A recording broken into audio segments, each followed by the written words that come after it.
for this story, for my birth story. And before I leave the hospital, while I'm waiting to leave the hospital, I'm going to tell y'all my birth story. Okay, you guys, so my son was born on March 22nd. All right, y'all, sorry. And I have to pump, so hey, mom life. All right, so y'all, so my son was born at 34 weeks at like 2:15 in the morning. So the story is, what happened is, when I went into labor, so the day of I went into labor, me and my best friend were going out to celebrate. I got dressed, y'all. I look cute. I was cute as fuck, okay? Like, bad bitch, okay? So anyways, I had on my little outfit or whatever, and I was walking in heels too, like these booted heels. So that day we went to brunch at this restaurant. Good. I had like, a waffle, some potatoes, and like some bacon, and this little mocktail. We went to the mall because she had to find something to wear. So I was like walking around for a while, and my feet was starting to hurt. So I got like some flats. She got these like cute heels. So I was like moving around a lot, y'all. I was moving around a lot. So we had went to, I think like 2 stores. We had went to somewhere else. We didn't find nothing. So then we decided to go to the mall. So we went to the mall, and the mall that we went to was like pretty big. So I definitely did a lot of walking. Now, as I'm walking, y'all, but this is like normal activity. As I'm walking, he's like kicking like crazy. Like, he's moving like crazy. He's going nuts. Plus, mind you, when we went to the mall, I wanted a peach lemonade from Charlie's. But I tried a different one. So I got strawberry watermelon, right? It was fire. It was a bomb, right? I'm like, okay, cool. Go home. I'm cool. Like, finally go home at like 6 o'clock maybe. Y'all, around 9 o'clock, shit got real. Around 9 o'clock, he started moving like crazy. He was like not sitting still, but I'm like, this is his routine. Like, this is his routine. Usually at night, he goes crazy. Like, he moves around a lot. He's like doing, I don't know, the Matrix, and I don't know what he does, but at night he does a lot, right? A lot of moving. It's usually pretty painful, Braxton Hicks, like, So I'm trying to like lay down, move around. But for some reason, y'all, he's so low. Like, it hurts, like very, very low. Like, it's almost like he's like trying to grab out, like get out or something. So I'm all like, okay, Erica, relax. So finally, like, his dad gets home, and he's like in the shower, but he can like hear me in the shower, because I'm like, ooh, like this shit's starting to hurt a little bit. Like, Braxton Hicks, they usually hurt. I'm usually in my sleep, moving around a lot, whatever. So by this time, it's like 9:30. He like gets out the shower. Like, he's not even done showering. He's like gets out the shower, and he's like trying to rub my back, trying to rub my stomach, and he's like feeling him moving and stuff like that. So he's like asking me like, is it time? Do we gotta go to the emergency room? Like, do we gotta go to the hospital? I think we should go. And I'm just like playing it off at like, no. And at the same time, I'm like zoning everything out too, because in my head, I'm like, this is very much, could be Braxton Hicks, but at the same time, they're a little bit too strong. I think they might be contractions, but they weren't like bringing me like, yeah, it was bringing me to tears, but it wasn't like, I don't know how to explain it, y'all. It wasn't like, it was bad, but it wasn't like bad. Like, bitch, go right now. Like, to the point where I'm trying to stall it, right? So I'm trying to like stall it. So for like an hour and a half, y'all, this is going on. So finally, I lay in the bed. I had on my makeup. I had on a wig, y'all. I was so mad because I took off my wig. I took off my makeup. I took off everything, right? So wash my face. It was cool. I was fine. For like a good 20 minutes, I was good. So I went to go lay down. I was eating popcorn in the bed.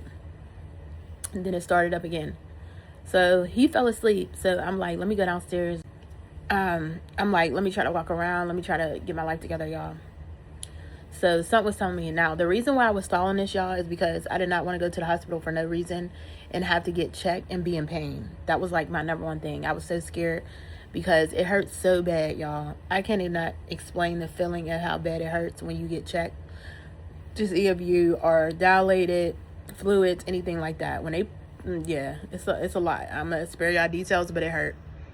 So I'm all, it literally hurts morning contractions. So I'm like, okay, cool.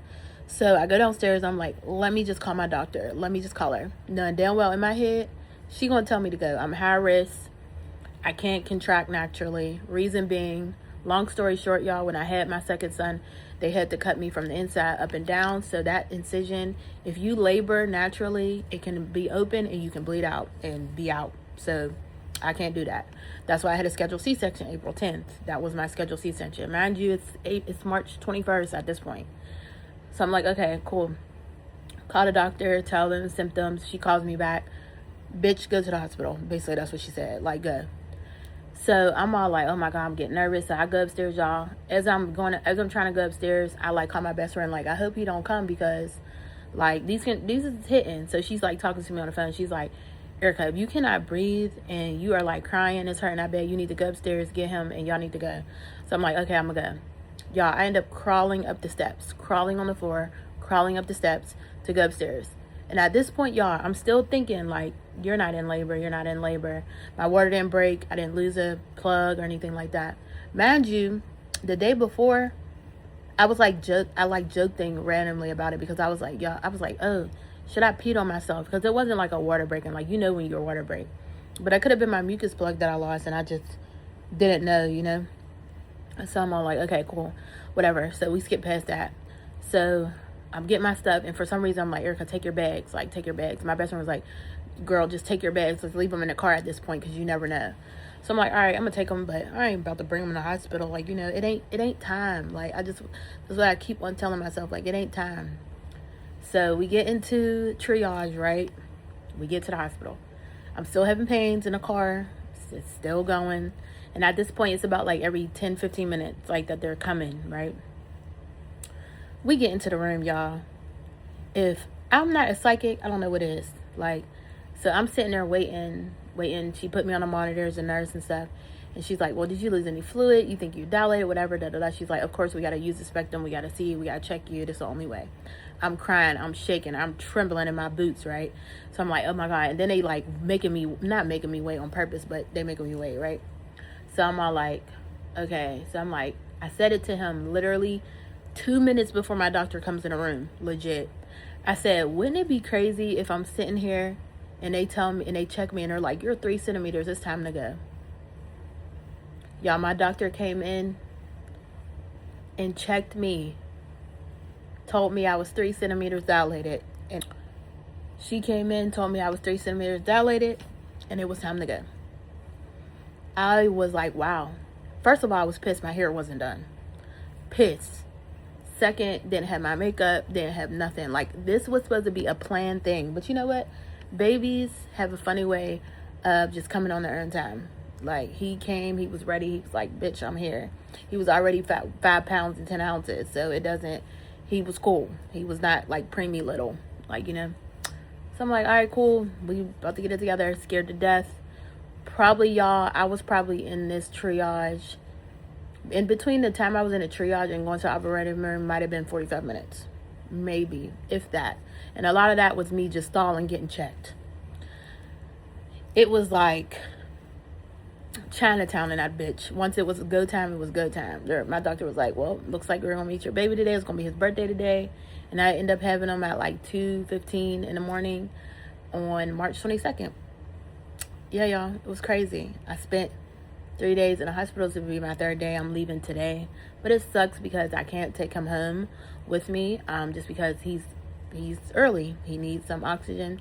Technically, at 35 weeks, he's full term, so he should be going home no more than a week. Like, he should be home by Sunday. Like, legit. Hope it's earlier than that because now he doesn't have the IV. He just needed like fluids for his sugar, and just his iron and stuff like that. So he should be pretty good, like, to come home by the end of this week. It's Wednesday, so hopefully he'll be home by, like, I really hope by Friday, like, literally, like, 2 more days, but it's probably gonna be by Sunday. But yeah, y'all, I was getting so, sad, you know, because my milk wasn't coming in, but it was because my body's like, bitch, technically you're supposed to be still pregnant, so, but now my milk is coming in because I'm pumping. My boobs are in gorge right now. I'm trying to like massage it out. It hurts so these hurt so bad. But yeah, y'all, it's been crazy. Like, it's really been a lot. I'm just glad he's here. He's healthy. It's gonna be a new beginning. I can't believe I got 3 kids, y'all. 3 boys. Crazy. The operating room was crazy. You know the weirdest thing about having a C-section, y'all? When you're laying on that table and you can't move your legs. Like, that's the weirdest shit. Like, I feel like this C-section was completely different than my second one, because my second one was an emergency, so it was like, go, go, go. They was rushing. This one, they kind of like had time to talk me through. My doctor was amazing. I felt like her baby. Like, literally, her baby was having a baby. Like, my doctor, shout out to Dr. Hahn. Y'all know. But y'all need to get to know, because she's the real one. But yeah, that was my birth story, y'all. Comment any details or any comments or any questions that y'all may have. But can't wait to bring my baby home. Baby KJ, 3 days old.